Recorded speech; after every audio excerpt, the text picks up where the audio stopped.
ओम सभी को नमस्ते। मंत्रोच्चारण। ओम सहनाववतु सहनौ भुनक्तु सह वीर्यं करवावहै तेजस्विनावधीतमस्तु मा विद्विषावहै। ओम शांति शांति शांति।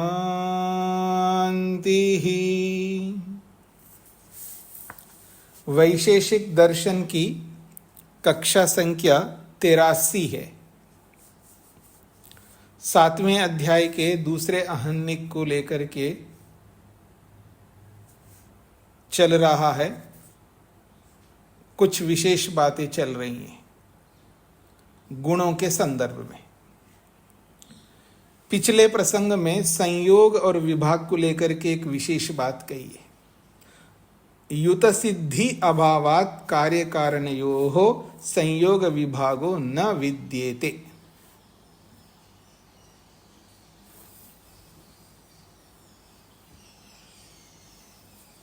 संयोग और विभाग जो है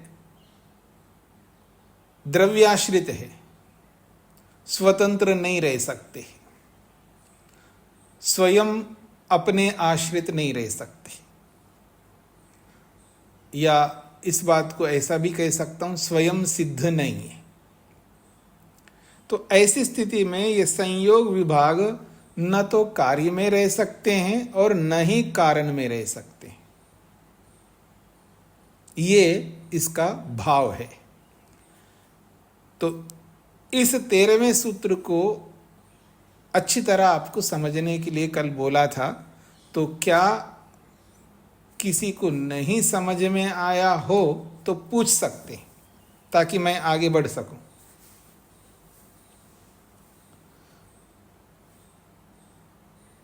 तो अच्छी बातें हैं।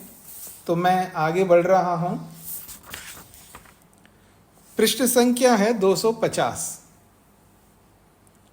सूत्र संख्या है 14। भूमिका के रूप में उसी संयोग और विभाग को लेकर के कुछ कहना चाह रहे हैं। संयोग विभागो स्वकार्ये समवायित्वेन तथा स्वकारणे अन्वयित्वेन कुतो न विद्येते। भूमिका में ये बात कही जा रही है। संयोग विभागो, संयोग और विभाग ये दोनों स्वकार्ये अपने कार्य में समवायित्वेन समवायी के रूप में क्यों नहीं रह सकते, तथा स्वकारणे अपने कार्य कारण में अन्वयित्वेन अन्वयी के रूप में कुतो न विद्येते क्यों नहीं रह सकते। ये दो बातें पूछी जा रही है। संयोग और विभाग अपने कार्य में समवायी के रूप में क्यों नहीं रह सकते, अपने कारण में अन्वयी के रूप में क्यों नहीं रह सकते। ये प्रश्नकर्ता का प्रश्न है। समवायी क्या है और अन्वयी क्या है, ये अनेक बार पीछे आ चुका है। प्रश्न आपको समझ में आना चाहिए ताकि उत्तर आसानी से समझ में आ जाएगा। तो प्रश्न सभी को स्पष्ट हो गए जी?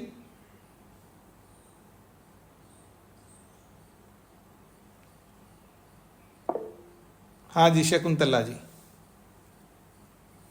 नमस्ते स्वामी जी। जी, ये अन्वयी शब्द नहीं समझ में आया मुझे। अन्वयी का मतलब है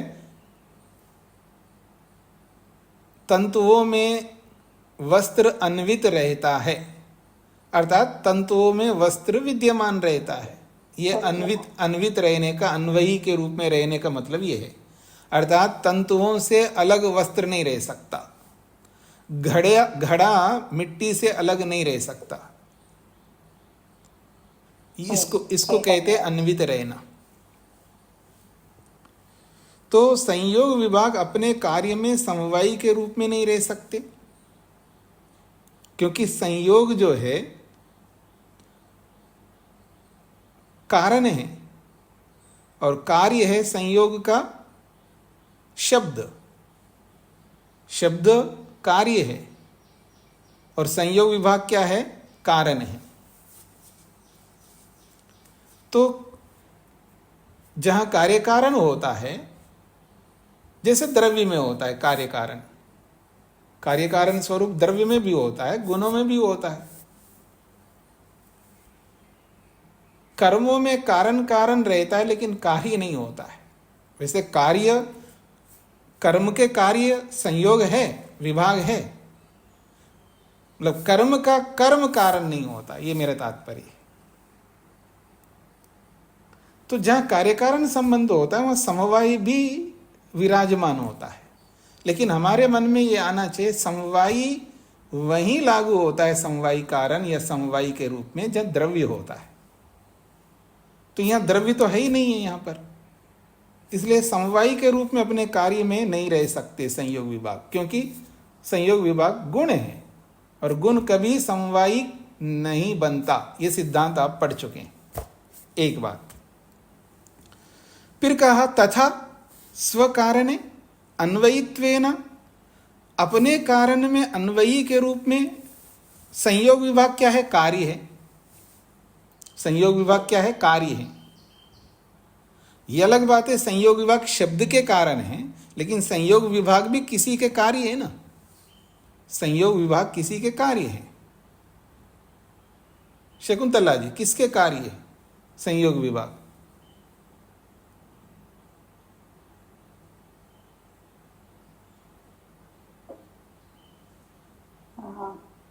स्वामी जी एकदम याद नहीं आता, थोड़ा सोचूंगी तो थोड़ा ख्याल आएगा। अच्छा, अजीत जी बताइए। कर्म के, हाँ, कर्म के कार्य है ना। अभी तो पीछे ही तो पढ़ा था हमने, पिछले पाठ में। संयोग विभाग उत्पन्न होते हैं तो ये कार्य है, क्योंकि संयोग उत्पन्न होता है, विभाग भी उत्पन्न होता है, ये कार्य है। जब कार्य है तो किसी न किसी के कार्य होंगे ना। तो संयोग क्या बिना कर्म के हो सकते हैं? संयोग बिना कर्म के विभाग हो सकते हैं? तो कर्म के ही तो कार्य हैं। तो स्व कारणे, अपने कारण में अन्वयी के रूप में संयोग नहीं रह सकते। तो अपने कारण कौन है? संयोग विभाग के कारण कौन है? कर्म है। अब उन कर्मों में अन्वित होकर के संयोग विभाग नहीं रह सकते। क्यों नहीं रह सकते? अत्र अन्यो अपि हेतु उच्यते, ये पीछे बता चुके हैं, लेकिन एक दूसरा भी हेतु दे रहे हैं यहां पर। क्यों नहीं रह सकते? गुणत्वात्, गुण होने से। संयोग विभाग गुण है। जब गुण है तो ना तो ये अपने कारण में रह सकते हैं, ना अपने कार्य में रह सकते हैं। गुणत्वात्, गुण होने से नहीं रह सकते। गुणत्वात् तयो संयोग विभाग यो गुणत्वात् खलु, ये जो संयोग विभाग है ये गुण है। नहीं समवायी न अन्वयी गुणो भवति, स्पष्ट कर दिया भाष्यकार ने। संयोग विभाग न तो समवायी बन सकते हैं न अन्वयी बन सकते हैं। इसलिए कहते हैं न ही समवायी न अन्वयी गुणो भवति, गुण कहीं पर भी समवायी नहीं हो सकता और अन्वयी भी नहीं हो सकता।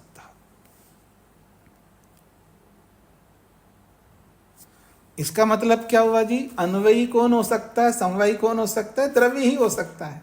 द्रव्य ही अन्वयी होता है और द्रव्य ही समवायी होता है। एक नियम है, गुण कस्यापि समवायी कारणम तथा कस्यचित अन्वयी कार्यम न भवति, उसी को स्पष्ट कर दिया है। ये जो गुण है किसी का भी समवायी कारण नहीं बन सकता। गुण किसी भी कार्य का, किसी का भी मतलब है कस्यापि का मतलब किसी का भी, अर्थात किसी भी कार्य का ये गुण समवायी नहीं हो सकता।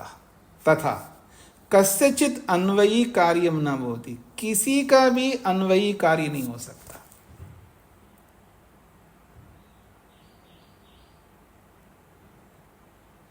द्रव्यम ही समवायी च अन्वयी च भवति इति, ये भाष्यकार ने भी स्पष्ट कर दिया है कि कहते हैं द्रव्य ही समवायी हो सकता है और द्रव्य ही अन्वयी हो सकता है। यानी किसी का समवायी बनेगा द्रव्य, और द्रव्य किसी में अन्वित रह सकता है। जैसे घड़ा किसी में अन्वित रहता है, मिट्टी में अन्वित रहता है। घड़ा किस में रहता है? मिट्टी में रहता है। कपड़ा किस में रहता है? तंतुओं में रहता है। इसका मतलब है घड़ा मिट्टी में अन्वित रहता है, मिट्टी में अन्वयी है, अर्थात मिट्टी के अंदर रहता है। मिट्टी के अंदर रहने वाले को अन्वयी कहते हैं, ऐसा। या तंतुओं में रहने वाले को अन्वयी कहते हैं। मतलब किसी भी कारणों में रहने वाले को अन्वयी कहेंगे। इदमपि सूत्रम अन्य अन्यथा व्याख्यातम, ये सूत्र भी दूसरे व्याख्याकारों ने अन्यथा व्याख्यातम, गलत ढंग से व्याख्या की, ऐसा बताना चाह रहे हैं। हाँ जी, स्पष्ट हो गए जी सभी को। अब आगे बढ़ रहा हूं जी मैं। 15वां सूत्र, संयोग विभाग प्रकरणतः संबद्धो विशिष्ट प्रसंग उत्थाप्यते। ध्यान से समझने का प्रयत्न करिए। संयोग विभाग प्रकरणतः, प्रकरण तो अभी जो संयोग और विभाग दोनों के चल रहा है, तो संयोग विभाग रूपी ये जो प्रकरण है, इसी प्रकरण से संबद्ध, इसी प्रकरण से जुड़ा हुआ विशिष्ट प्रसंग, एक विशेष प्रसंग को उत्थाप्यते, उठाया जा रहा है।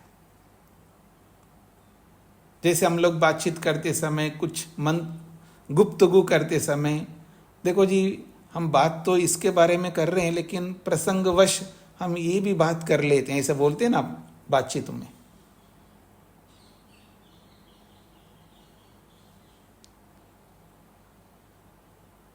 हाँ जी, एक शिविर लग रहा है, बस शिविर के बारे में बातचीत हो रही है, लेकिन इसी प्रसंग में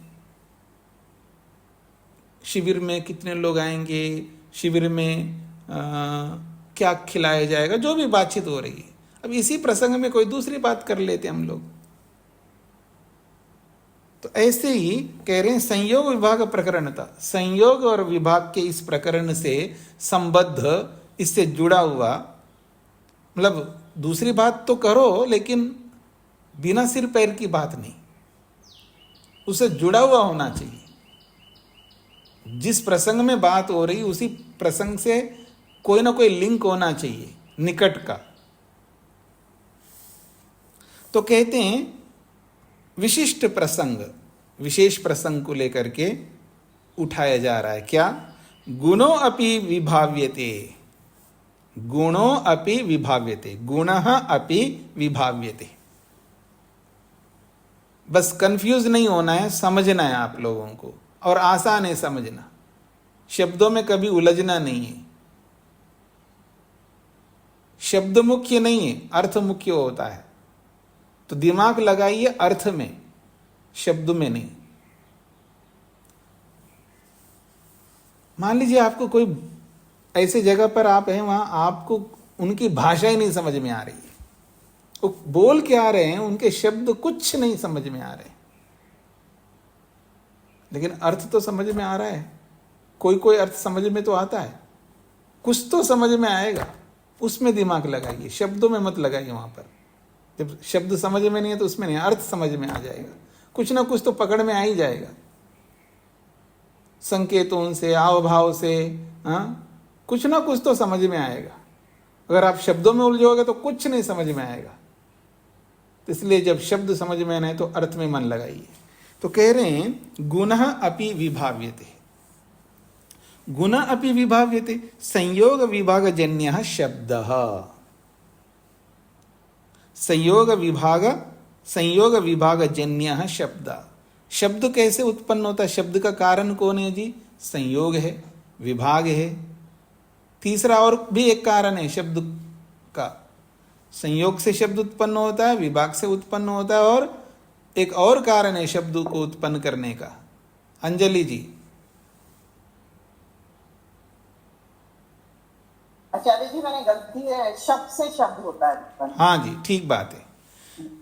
तो तेन शब्देन रूपादि गुणोपि निरूप्यते, तेन शब्देन, उसी शब्द को सहारा लेकर के, तेन शब्देन जो संयोग विभाग से उत्पन्न होने वाला जो शब्द है, तेन शब्देन, उसी शब्द का सहारा लेकर के रूपादि गुणों अपि निरूप्यते, रूपादि गुणों का भी निरूपण किया जाता है, अर्थात निर्दिश्यते, रूपादि गुणों का भी निर्देश किया जाता है, अर्थात संकेत्यते, उसका संकेत किया, अर्थात रूपादि गुणों के बारे में भी बताया जाता है। अब रूपादि गुणों में से पहले रूप को ले लेते हैं जी, रूप समझ में है तो बाकी गुण भी समझ में आएंगे। नीलम कपिलम रक्तम इत्यादि, नीला रूप है, कपिल रूप है। कपिल रूप समझते हैं ना जी, बंदर का जो स्वरूप होता है उसको कपिल रूप कहते हैं उसको। रक्तम लाल रूप है।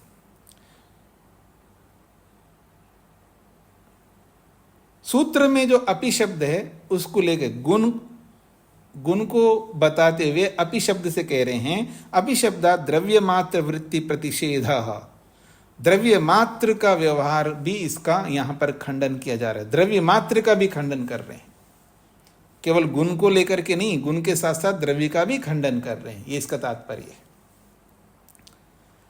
तो अपि शब्दात, अपि शब्द से द्रव्य मात्र वृत्ति प्रतिषेधो लक्ष्यते, द्रव्य मात्र का अर्थात द्रव्य को लेकर के, द्रव्य के व्यवहार को लेकर के भी यहां खंडन करना लक्ष्य है, गुण के साथ साथ द्रव्य का भी खंडन करना यहां लक्ष्य है इस सूत्र में। अर्थात द्रव्यमेव निरूप्यते शब्देन इति न, शब्द से द्रव्य का ही निरूपण नहीं होता है, शब्द से द्रव्य का निरूपण आता है, शब्द से द्रव्य का ही कथन नहीं होता है। अब मेरी ओर देखिएगा, मैंने एक लड्डू खाई जी, आज एक लड्डू खाई या खाया, तो लड्डू क्या है जी? द्रव्य है। लड्डू क्या है जी? द्रव्य है। तो लड्डू जो शब्द है, यह शब्द किसका निरूपण कर रहा है? लड्डू रूपी द्रव्य का। आज ये मैंने एक रोटी खाई, तो रोटी क्या है? द्रव्य है। चाहे रोटी बोलूं, लड्डू बोलूं, कपड़ा बोलूं, कुछ भी बोलूं, तो ये शब्द जो है किसका निरूपण कर रहा है जी? द्रव्य का निरूपण कर रहा है। तो यहां कह रहे हैं शब्द केवल द्रव्य का ही निरूपण नहीं करता था, द्रव्य को ही नहीं बताता है। गुणों भी निरूप्यते, गुण का भी निरूपण करता है। भाई शब्द द्रव्य को बताता है लेकिन गुण को भी बताता है। तेन च अपि न कर्म अपि उत्प्रेक्षितुम शक्यते, कहते हैं तेन च अपि न, और अपि शब्द से केवल द्रव्य को ही नहीं, यहां पर कर्म को भी ले सकते। कर्म अपि उत्प्रेक्षितुम शक्यते, कर्म का भी आप ग्रहण कर सकते, अर्थात कर्म को भी ले सकते, क्योंकि शब्द द्रव्य को भी बताता है, गुण को भी बताता है और कर्म को भी बताता है, सबको बताएगा शब्द। तो ये बात कही जा रही है। जैसे कि गच्छति पचति इति यथा, जैसे कि गच्छति है, पचति है, तो गच्छति ये भी शब्द है, पचति ये भी शब्द है। गच्छति का मतलब जाता है, क्रिया है, पचति का मतलब पकाता है, ये क्रिया है। तो शब्द न केवल द्रव्य को बताता है, शब्द गुण को भी और कर्म को भी बताता है, ये इसका तात्पर्य है। तत्र अत्र आकांक्षा, इस विषय में एक आकांक्षा है, द्रव्य को लेकर के, गुण को लेकर के, कर्म को लेकर के, विशेषकर द्रव्य को लेकर के भी है। यहां पर गुण को लेकर के तो है ही है, साथ साथ द्रव्य को लेकर के भी है। अन्यतर कर्मज संयोग संबंधो अपि शब्दस्य अर्थेन सह न संभाव्यते। अन्यतर कर्मज, अन्यतर कर्मज किसको कहते जी? अभी पीछे कल के पाठ में पढ़ करके, दो में से एक के कर्म से, अन्यतर कर्मज का मतलब दो में से एक के कर्म से, दो में से एक के कर्म से संयोग संबंध, संयोग संबंध शब्दस्य अर्थेन सह, शब्द का अर्थ के साथ कोई संभावना नहीं कर सकते।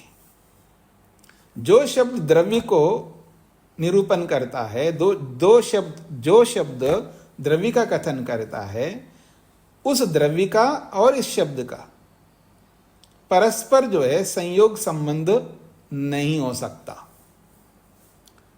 मतलब मैंने लड्डू बोला, मैंने बोला लड्डू खाया, तो लड्डू शब्द को जो मैंने बोला है, यानी लड्डू रूपी द्रव्य के लिए जो कथन किया है, उस लड्डू रूपी जो द्रव्य है उसके साथ शब्द का कोई संयोग संबंध नहीं है। कोई संयोग संबंध नहीं है का मतलब है, संयोग संबंध कैसे होता है जी? संयोग संबंध कैसे होता है? कर्म से होता है। अब दोनों में से अर्थ और शब्द, एक है शब्द है, लड्डू शब्द है, और एक है लड्डू रूपी द्रव्य है। अब इन दोनों के बीच में संयोग संबंध नहीं है। अन्यतर कर्म से अन्यतर कर्मज से कोई संयोग संबंध है, अर्थात लड्डू जाकर के शब्द के साथ जुड़े या शब्द जाकर के लड्डू के साथ जुड़े, ऐसा कोई संबंध, संयोग संबंध नहीं है।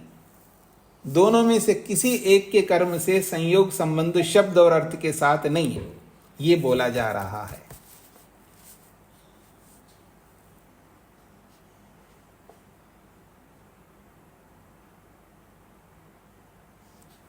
अर्थात शब्द जाकर के द्रव्य के साथ संयुक्त हो जाए, ऐसा कोई संयोग संबंध नहीं हो सकता द्रव्य और शब्द के साथ में, ये बोला है। ये जिनको समझ में नहीं आए वो पूछ सकते।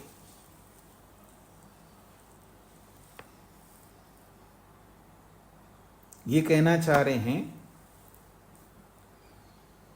पीछे संयोग और विभाग को लेकर के बोला है, बहुत सारा विषय बता दिया, वो स्पष्ट हो गया। संयोग जो है कैसा होता है? कर्म से होता है। कैसे कैसे कर्म से होता है? अन्यतर कर्म से संयोग हो सकता है, उभय कर्म से भी संयोग हो सकता है, संयोगज संयोग भी हो सकता है, ये पीछे बताया। और विभाग जो है वो भी अन्यतर कर्म से विभाग हो सकता है, उभय कर्म से विभाग हो सकता है, विभागज विभाग से भी कर्म हो सकता है, ये पीछे बताया है। अब इसी प्रसंग में गुणों की विभाव्यते, गुण को लेकर के भी एक संभावना दी जा रही है। तो अब यहां पर यह बात कही जा रही है, शब्द से जैसे हम द्रव्य का संकेत करते हैं, तो प्रसंगवश ये कहना चाह रहे हैं केवल शब्द से द्रव्य का ही संकेत आप नहीं करते हैं, शब्द से द्रव्य का तो संकेत करते हैं, गुण का भी संकेत करते हैं। जैसे नीलम रूपम, रक्तम रूपम, कपिलम रूपम, हरितम रूपम, ये शब्द से ही संकेत कर रहे हैं ना गुण को, अर्थात गुण से गुण का संकेत कर रहे हैं। गुण से द्रव्य का भी संकेत कर सकते हैं, गुण से गुण का भी संकेत कर सकते हैं, और गुण से कर्म का भी संकेत कर सकते हैं। भले ही गुण से द्रव्य का, गुण का और कर्म का संकेत कर सकते हैं, लेकिन इस शब्द रूपी गुण का द्रव्य के साथ संयोग संबंध नहीं हो सकता, गुण के साथ संयोग संबंध नहीं हो सकता है, और कर्म के साथ भी संयोग संबंध नहीं हो सकता, चाहे वो अन्यतर कर्मज हो, चाहे वो उभय कर्मज हो, चाहे संयोगज हो। अब तो स्पष्ट हो गया सभी को, यही कहना चाहते हैं यहां पर। तो कहते हैं तत्र अत्र आकांक्षा, उस इस द्रव्य और शब्द के साथ में एक आकांक्षा है। क्या आकांक्षा? अन्यतर कर्मज, एक दोनों में से एक के कर्म से संयोग संबंध अपि, अगर द्रव्य और शब्द के साथ संयोग संबंध भी होता हो ऐसा कोई सोचे तो नहीं। शब्दस्य अर्थेन सह, शब्द का अर्थ अर्थात द्रव्य के साथ न संयोग संबंध अपि संभाव्यते, संयोग संबंध की संभावना नहीं कर सकते।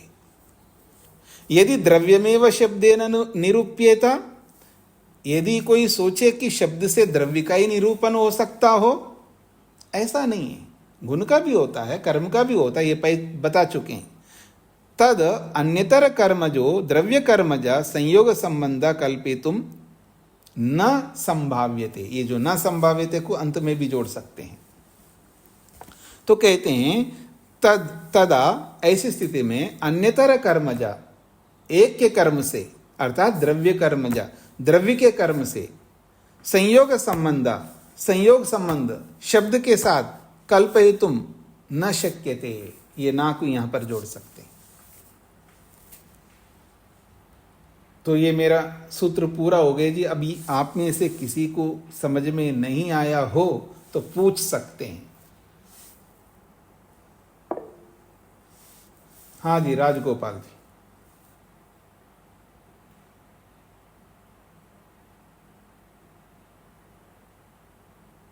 अंतिम पंक्ति, नमस्ते आचार्य जी। यहाँ जी। पर जो अंतिम पंक्ति है, सह न समवाय वृत्ति के बाद में यदि द्रव्यमेव शब्देन निरूप्येत, यदि द्रव्यमेव शब्देन निरूप्येत, यदि द्रव्य शब्द से द्रव्य का ही निरूपण होता है, ऐसा वो कोई सोचे, ऐसा नहीं होता है। तो क्योंकि शब्द से द्रव्य का निरूपण होता है, तो अब उस द्रव्य को लेकर के बोला जा रहा है तदा अन्यतर कर्मजा। अन्यतर कर्मजा का मतलब दो में से एक का, क्योंकि शब्द और द्रव्य दो सामने आ गए। शब्देन द्रव्यमेव निरूप्येता, शब्द से द्रव्य का ही निरूपण होता हो, अगर ऐसा मान भी ले तो तदा ऐसी स्थिति में अन्यतर कर्मजा, दो में से एक का कर्म, किसका? द्रव्य कर्मजा, द्रव्य से होने वाला कर्म से शब्द के साथ संयोग संबंध कल्पयितुम न शक्यते, शब्द के साथ संयोग संबंध कल्पित नहीं कर सकते। अब मेरी ओर देखिएगा, परेशान नहीं होना है। शब्द एक है और द्रव्य एक है, दो पदार्थ हैं। कोई सोचे कि ये दो पदार्थ हैं, दोनों के बीच में भी संयोग संबंध हो सकता है। क्यों सोच रहा है? क्योंकि शब्द द्रव्य को बताता है, हमेशा द्रव्य के साथ चलता है शब्द, तो इसलिए इन दोनों के बीच में कोई संबंध हो सकता है ना। संबंध तो बहुत प्रकार के होते हैं, आगे भी बताएंगे संबंध कितने प्रकार के होते हैं। तो कोई सोचे संबंध तो है द्रव्य और शब्द के साथ में, तो कोई संयोग संबंध की कल्पना कर ले तो नहीं कर सकता, हो नहीं सकता, ये बताना चाह रहे, बस इतनी सी बात है।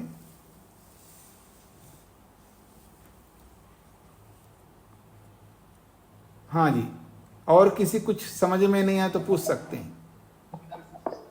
जी आचार्य जी, यहाँ पर निरूपित तो होता है, ये ठीक है, किंतु संयोग समझ को हम नहीं मानते हैं। हाँ, निरूपित होता है तो मान ही रहे ना, निरूपण तो होता है, ये तो मान रहे, लेकिन उनके बीच में क्या संबंध है? शब्द और अर्थ के बीच में क्या संबंध है? संयोग संबंध है? नहीं है, ये बताना चाह रहे। और शब्द से गुण का भी निरूपण होता है, इसके साथ ये भी समझना है, क्योंकि गुणों भी विभाव्यते, मतलब गुण का भी यहां ले लेना, अर्थ के साथ तो लेना ही है, लेकिन गुण के साथ भी लेना और कर्म के साथ भी लेना है, ये कहना चाह रहे हैं। तो शब्द से गुण का भी निरूपण होता है, तो शब्द का और गुण का कोई संबंध है? परस्पर संयोग संबंध नहीं हो सकता। अब शब्द से कर्म का भी निरूपण होता है, तो शब्द और गुण का कोई संयोग संबंध है? नहीं हो सकता। ये इस सूत्र का वास्तविक अर्थ है। सोमनाथ जी।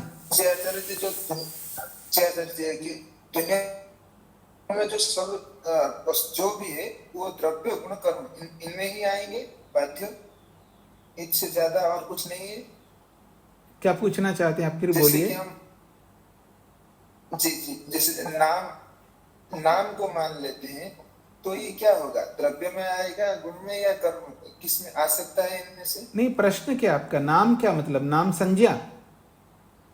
हाँ, नहीं आचार्य जी, हम जो भी देखते हैं दुनिया में, जिसका भी भांति पाते हैं, उनको द्रव्य और गुण और कर्म, इन तीनों में से किसी एक में रखा जा सकता है? किसको, इन तीनों में किसको रखा जा सकता है, ये आपका प्रश्न क्या है? जो भी दुनिया में है, जैसे कि शब्द को गुण में रखा गया है, से नाम को कहीं इसमें से रखा जा सकता है क्या? नाम नहीं, नाम तो संज्ञा को कहते हैं।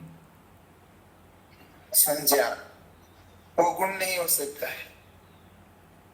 नहीं, गुण का मतलब धर्म होता है ना, किसी वस्तु के धर्म को गुण कहते हैं। नाम तो केवल व्यवहार के लिए आपने नाम रखा है उसका।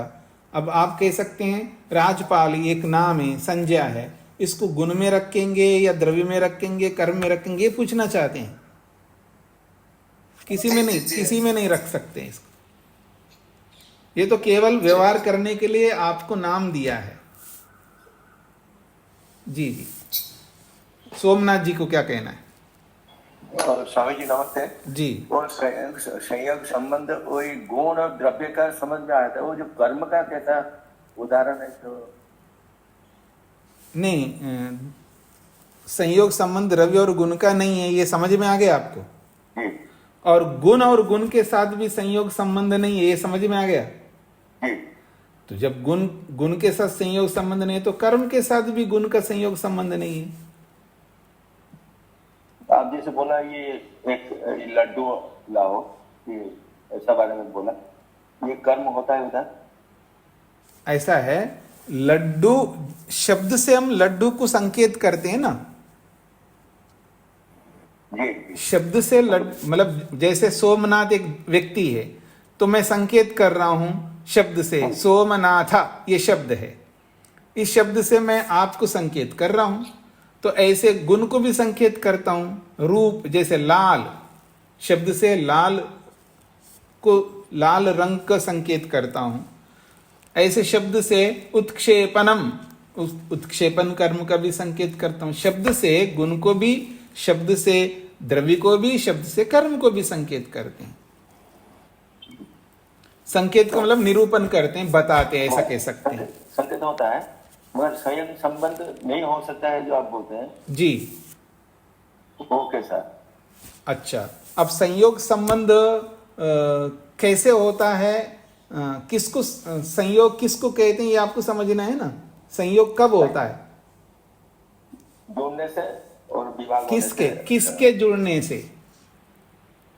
द्रव्य का। हाँ, तो द्रव्य के साथ जुड़ सकता है, या तो एक द्रव्य जाकर के दूसरे द्रव्य के साथ जुड़ सकता है, अथवा दोनों द्रव्य चल करके आपस में जुड़ सकते हैं, या एक द्रव्य के साथ जुड़ गया फिर वो दोनों जुड़े हुए किसी तीसरे के साथ जुड़ सकते हैं। यही तो बताया था पीछे। तो ये संयोग संबंध कहां पर होता है? द्रव्य में होता है। तो ऐसे ही द्रव्य और गुण के बीच में कोई संयोग संबंध हो सकता है क्या? नहीं हो सकता। क्यों नहीं हो सकता? गुण में रहता नहीं है। हाँ, मतलब तो गुण जो है स्वतंत्र नहीं रह सकता, इसलिए गुण और द्रव्य के बीच में संयोग संबंध नहीं हो सकता। ऐसे कर्म और गुण के साथ संयोग संबंध हो सकता है। आपको इतना क्यों सोचना पड़ रहा है? जब गुण स्वतंत्र नहीं है तो संयोग संबंध नहीं कर सकता, तो कर्म भी स्वतंत्र नहीं है तो वो नहीं कर सकता। तो यही बात कही यहां पर। स्पष्ट हो गया?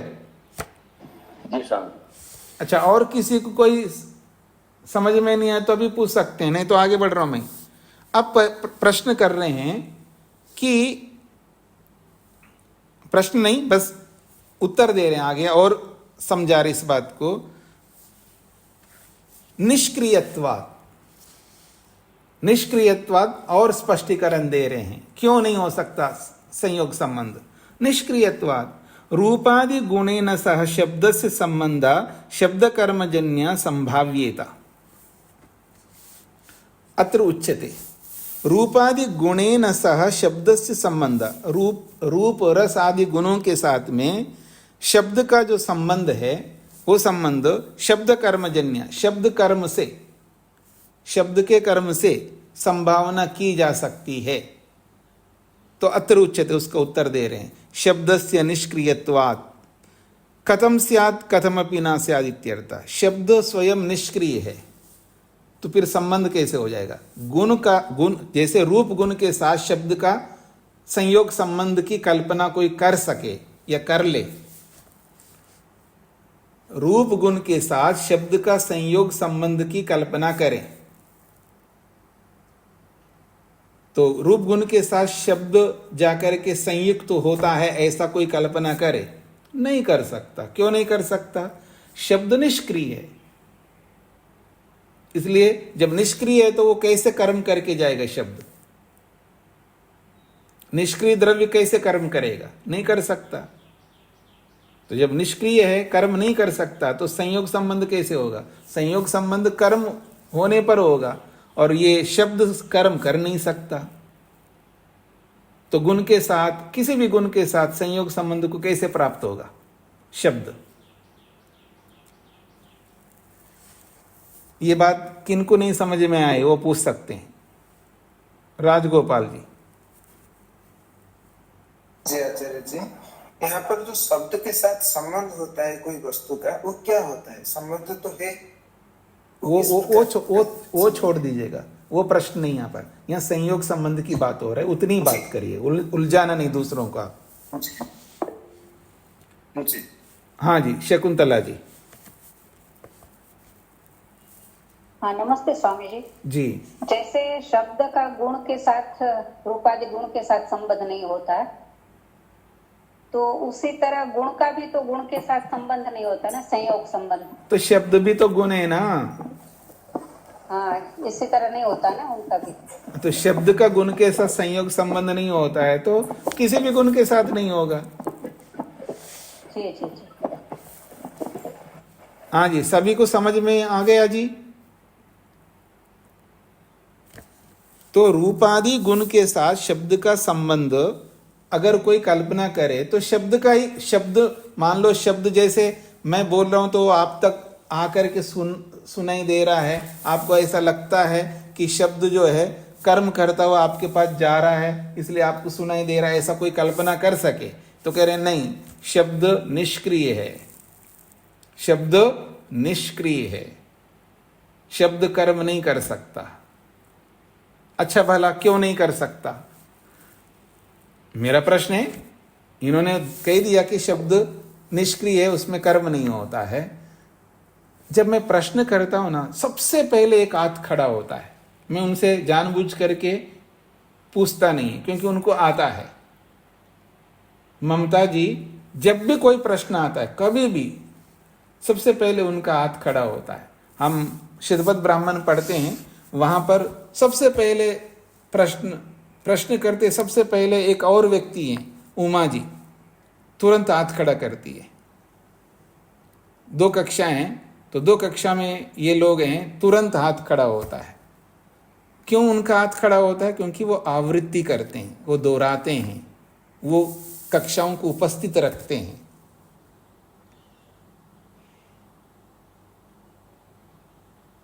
हाँ जी, अनीता जी बताइए, क्या प्रश्न था जी? मैंने क्या पूछा? स्वामी जी नमस्ते जी। मेरे से पूछा है स्वामी जी। हाँ जी। शब्द के विषय में पूछा है, तो शब्द निष्क्रिय होता है। हाँ जी, तो शब्द निष्क्रिय क्यों? शब्द निष्क्रिय क्यों होता है, इसका उत्तर चाहिए मेरे को।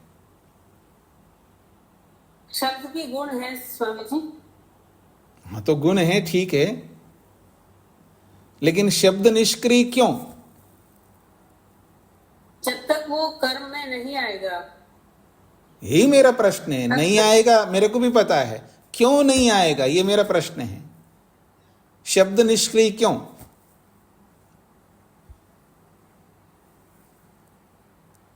ये नहीं मैं दे पा रही हूँ तो।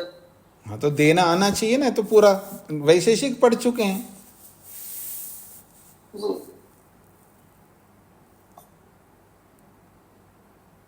शेखर जी बताइए। जी प्रणाम स्वामी जी। जी। सभी गुण निष्क्रिय होते हैं। हाँ जी, सभी गुण निष्क्रिय होते हैं, तो उस पर मेरा प्रश्न है क्यों होते हैं? क्योंकि मतलब स्वतंत्र नहीं है। स्वतंत्र नहीं है, वो भी अच्छी बात है। और मतलब कोई क्रिया कर ही नहीं सकते। बिल्कुल नहीं कर सकते, क्यों? मतलब स्वतंत्र ना होने से द्रव्य का होना जरूरी है। हाँ, तो इसमें हमको उन परिभाषाओं को सामने रखना तो बहुत आसान होता है। जब शब्द निष्क्रिय होता है, ये गुण के बारे में बताया जा रहा है ना, शब्द निष्क्रिय होता तो गुण की परिभाषा सामने आनी चाहिए और कर्म की परिभाषा सामने आना चाहिए, और कर्म की परिभाषा, गुण की परिभाषा और द्रव्य की परिभाषा सामने आते ही पता लग जाएगा। तो जब शब्द को निष्क्रिय बोला है, तो जब कर्म की परिभाषा ले आओगे तो एकदम समझ में आएगा। द्रव्याश्रयी होता है कर्म, तो द्रव्य के आश्रित रहता है, तो केवल द्रव्य के आश्रित रहता है कर्म, इसलिए शब्द निष्क्रिय है, सारे गुण निष्क्रिय हैं। क्यों निष्क्रिय है जी? क्योंकि कर्म द्रव्याश्रित रहता है, द्रव्य में ही होता है, बाकियों में हो ही नहीं सकती, इसलिए सारे गुण निष्क्रिय होते हैं। ये सीधा उत्तर आता है। आप सारी बातें आपने सही बोली है, आपने कोई गलत नहीं बोली है, बातें सारी सही है, लेकिन सबको समझ में आ जाए ये बात आनी चाहिए। मतलब उसको उल्टा करके, मतलब आप नाक को पकड़ रहे हैं, थोड़ा सा घुमा करके पकड़ रहे हैं, उसको सीधा सीधा पकड़ लो तो आसान है। जी उत्तर आपका सारे सही उत्तर है, लेकिन सीधा ये है कि कर्म द्रव्य के आश्रित रहता है, इसका मतलब है गुण के आश्रित नहीं रहता, कर्म गुण के आश्रित ही नहीं रहता, इसलिए शब्द निष्क्रिय है। क्यों है निष्क्रिय? क्योंकि कर्म द्रव्य में रहता है, गुण में तो रह ही नहीं सकता, तो द्रव्याश्रयी कर्म होने के कारण से शब्द निष्क्रिय है। जी, तो अभी स्पष्ट हो गया होगा सभी लोगों को, निष्क्रियत्वात्, शब्द निष्क्रिय होने से शब्द कर्म नहीं कर सकता। तो शब्द के कर्म से किसी रूप आदि गुण के साथ शब्द जाकर के संयुक्त हो नहीं सकता, इसलिए शब्द गुण के साथ संयोग संबंध को पा नहीं सकता, ये इसका तात्पर्य है। क्यों? निष्क्रिय होने से, क्योंकि शब्द में क्रिया नहीं होती है। जी, आगे बढ़ता हूं जी मैं। 17वां सूत्र, राजगोपाल जी को क्या पूछना है? अच्छा आचार्य जी, इसका क्या अर्थ होगा? कथम स्यात् कथमपि न स्यात् इति अर्थ इसका। क्यों होगा? आप क्यों जाएंगे? बिल्कुल नहीं जाएंगे आप क्यों जाएंगे? बिल्कुल नहीं जाएंगे। ये समझ में आया आपको?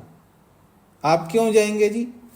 आज सब लोग शिविर में जा रहे हैं जी, और मैं भी जाऊंगा। आप क्यों जाएंगे? आप बिल्कुल नहीं जाएंगे, आपको तो दंड मिला हुआ है।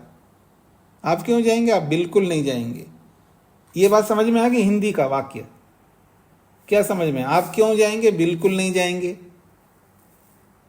ये समझ में आया तो ये भी समझ में है। कथम स्यात्, क्यों होगा? कथमपि न स्यात्, कैसे भी नहीं होगा। ये हिंदी का अर्थ है जी। हाँ जी, आगे बढ़ता हूं जी। सूत्र संख्या 17, द्रव्येन सह अपि द्रव्य कर्मज संबंध कल्प्येता। तो द्रव्येन सह अपि द्रव्य कर्मज संबंध कल्प्येता, द्रव्य के साथ, शब्द का तो मना कर दिया, शब्द निष्क्रिय है, तो मान लीजिएगा शब्द निष्क्रिय है, कोई बात नहीं, द्रव्य तो सक्रिय है, तो द्रव्येन सह अपि, द्रव्य के साथ मान लेते हैं। द्रव्य कर्मज, द्रव्य के कर्म से, कारण से, संबंध कल्प्येता, गुण के साथ संबंध कल्पना कर ले। तत्र कुतो न संभाव्यते, वहां तो संभव होना ही चाहिए द्रव्य का कर्म से। अत्र अन्यो हेतु, इस संबंध में दूसरा हेतु दे रहे हैं। प्रश्न को समझ लीजिएगा, यानी शब्द निष्क्रिय है, इसलिए वो जाकर के संयोग को प्राप्त नहीं हो सकता। तो कोई सोचे कि चलो शब्द नहीं कर सकते तो द्रव्य में तो क्रिया होती है, द्रव्य तो सक्रिय है, तो द्रव्य जाकर के शब्द के साथ संयोग संबंध को प्राप्त हो जाए, ऐसा कोई कल्पना करें, उस संबंध में एक दूसरा हेतु दे रहे हैं। प्रश्न समझ में आ गया जी सबको? असति न अस्ति इति च प्रयोगात्, असति न अस्ति इति च प्रयोगात्। कहते हैं असति न अस्ति इति च प्रयोगात्। असति का अर्थ कर रहे हैं अविद्यमाने घटे। पहले मैं आपके सामने भूमिका के रूप में बोल देता हूं। ये जो शब्द का प्रयोग होता है जी, द्रव्य के लिए भी होता है, गुण के लिए भी होता है, कर्म के लिए भी होता है। द्रव्य को सामने रख करके, क्योंकि द्रव्य को लेकर के प्रश्नकर्ता ने प्रश्न किया, तो इसलिए द्रव्य को लेकर के बात कही जा रही है। ये बताना चाह रहे हैं कि द्रव्य तो सक्रिय है, द्रव्य जाकर के जो है शब्द के साथ संयोग संबंध को प्राप्त कर लेगा, तो द्रव्य और शब्द का संयोग संबंध हो जाएगा, ऐसा कोई कल्पना करें, इस बात को समझाने के लिए एक दूसरा हेतु दे रहे हैं। चलो जी, द्रव्य है तब तो मान करके चलते हैं, द्रव्य ना हो, द्रव्य है ही नहीं है लेकिन फिर भी शब्द का प्रयोग हो रहा है, द्रव्य के ना होने पर भी शब्द का प्रयोग हो रहा है, तो फिर कैसे संयोग संबंध होगा? तो कह रहे हैं अविद्यमाने घटे, घड़ा ही विद्यमान नहीं है। न अस्ति इति प्रयोगात, गृहे घटो न अस्ति, घर में घड़ा नहीं है। इति प्रयोगात, ऐसा प्रयोग कर लेने से द्रव्य विद्यमाने यथा घटो अस्ति इति शब्द प्रयुज्यते। तो कहते हैं गृहे घटो न अस्ति, घर में घड़ा नहीं है। इति प्रयोगात, ऐसा प्रयोग कर लेने से द्रव्य विद्यमाने, द्रव्य के होने पर यथा घटो अस्ति इति शब्द प्रयुज्यते, घड़ा है ऐसा शब्द का प्रयोग होता है, वैसा ही घड़ा नहीं है तब भी शब्द का प्रयोग होता है। द्रव्य के ना होने पर भी शब्द का प्रयोग होता है, द्रव्य के होने पर भी शब्द का प्रयोग होता है। तेना शब्दस्य अर्थेन सह संबंध कथमपि न संभाव्येत। इससे पता लगता है कि शब्द का अर्थ के साथ किसी भी प्रकार का संबंध, किसी भी प्रकार का मतलब है संयोग संबंध किसी भी प्रकार से नहीं हो सकता। ये समझाना चाह रहे हैं, द्रव्य का और शब्द के साथ में संयोग संबंध बिल्कुल नहीं हो सकता, चाहे द्रव्य हो या ना हो, दोनों ही परिस्थितियों में संयोग संबंध दोनों के बीच में नहीं होगा। तो द्रव्य के साथ तो होना चाहिए ना जी संयोग संबंध, क्यों जी? द्रव्य तो सक्रिय है, द्रव्य के साथ तो संयोग संबंध होना चाहिए। ये मना कैसे कर रहे हैं, इसका उत्तर कौन देंगे? चलिए आपकी परीक्षा होगी, देखिएगा। उमानंदन जी, कमाल है, तुरंत हाथ खड़ा होता है, वेरी गुड। बताइए ममता, उमा जी। स्वामी जी, द्रव्य का द्रव्य के साथ ही संयोग हो सकता है, गुण के साथ नहीं हो सकता। हाँ आधार चाहिए जी, क्योंकि संयोग एक में नहीं रहता। मेरी बात को समझना, उमा जी ने सटीक मतलब ठीक उत्तर दिया है कि संयोग तो होता है, पर संयोग द्रव्य में तो रहेगा पर गुण में थोड़ा रह सकता है। अगर द्रव्य चल करके जाके गुण के साथ संयोग हो गया तो वहां संयोग संबंध हो नहीं सकता, क्योंकि संयोग दो में रहेगा, संयोग एक में नहीं रहता, कम से कम दो में रहेगा। जितने द्रव्य होंगे उतने में रहेगा। तो यहाँ दो चीजें है, एक शब्द है और एक द्रव्य है। तो द्रव्य चल करके शब्द के साथ संयुक्त हो गया, हो सकता है ना? तो कहते नहीं हो सकता, क्योंकि संयोग दो में रहेगा, द्रव्य में तो रह सकता है। अब दूसरा द्रव्य तो है ही नहीं है, तो संयोग संबंध ही नहीं बनता। ये उमा जी ने बताया, ठीक उत्तर दिया। इसलिए कह रहे हैं तेन शब्दस्य अर्थेन सह संबंध कथमपि न संभाव्यता। तेन का मतलब तेन शब्देन, तेन इससे शब्दस्य, शब्द का, अर्थेन सह संबंध, शब्द का अर्थ के साथ संबंध, कथमपि न संभाव्यता, किसी प्रकार से संभव नहीं हो सकता संयोग संबंध। उभय कर्म जो अन्यतर कर्म जो वा, चाहे दो में से एक का कर्म से कहो या दो के कर्म से भी अगर मान करके चले, कोई शब्द भी कर्म करके जा रहा है और द्रव्य भी, शब्द भी कर्म करके जा रहा है और द्रव्य भी कर्म करके जा रहा है, दोनों के कर्मों से भी संयोग संबंध मान लो या दोनों में से एक के कर्म से संयोग संबंध मानो, किसी प्रकार से नहीं हो सकता। द्रव्य और शब्द के बीच में संयोग संबंध भी नहीं हो सकता। हाँ, ये हमने मान लिया है कि द्रव्य क्रियावान है, निष्क्रिय नहीं है। भले द्रव्य निष्क्रिय नहीं है, क्रियावान है।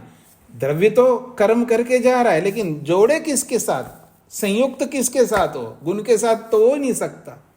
द्रव्य ही द्रव्य के साथ संयुक्त हो सकता है, क्योंकि संयोग जहां भी होगा वो द्रव्यों में रहेगा। ये बात कही गई है। इसलिए असति नास्ति इति च प्रयोगात्। ये बात सबको समझ में आ गई जी?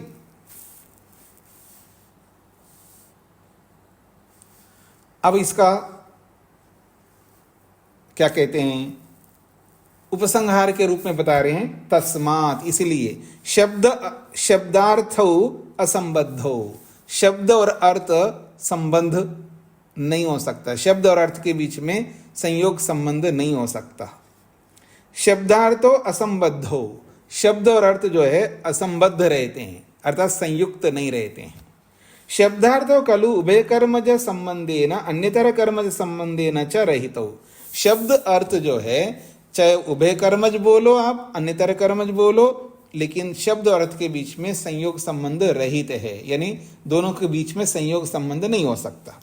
नहीं तयो शब्दार्थयो उभय कर्मज संबंध न अन्यतर कर्मज संबंधो अस्ति, न ही बिल्कुल ये नहीं हो सकता तयो उन दोनों में, अर्थात शब्द और अर्थ इन दोनों में उभय कर्मज भी नहीं हो सकता और अन्यतर कर्मज भी नहीं हो सकता, यानी उभय कर्मज से संयोग संबंध नहीं हो सकता, अन्यतर कर्मज से भी संयोग संबंध नहीं हो सकता।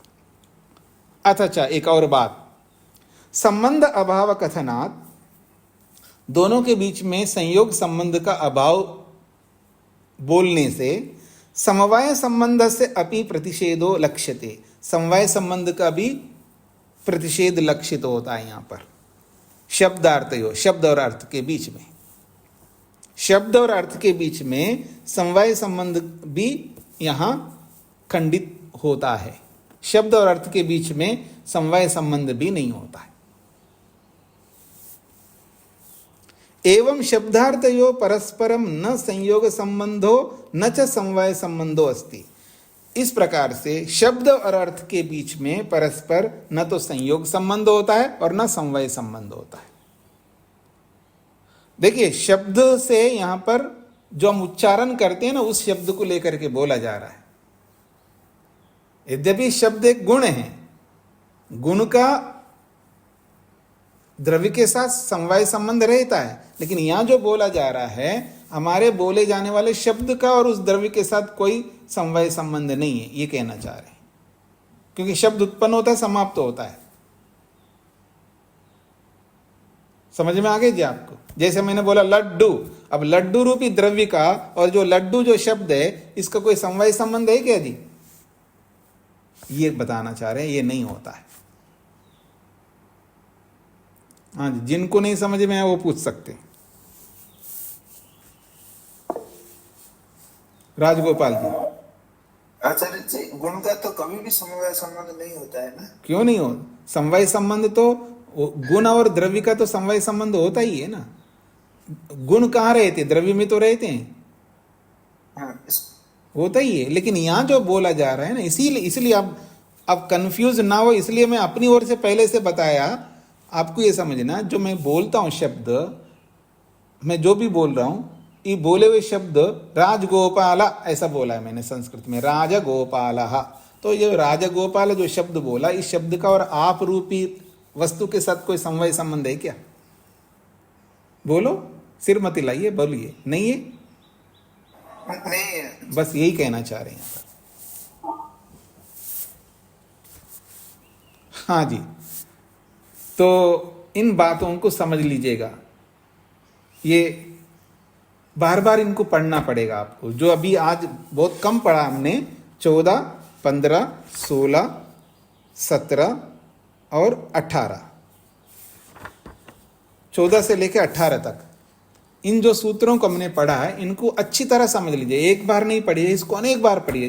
2 ही पेज है ना, 1, 2, 3 पेज मान लीजिएगा।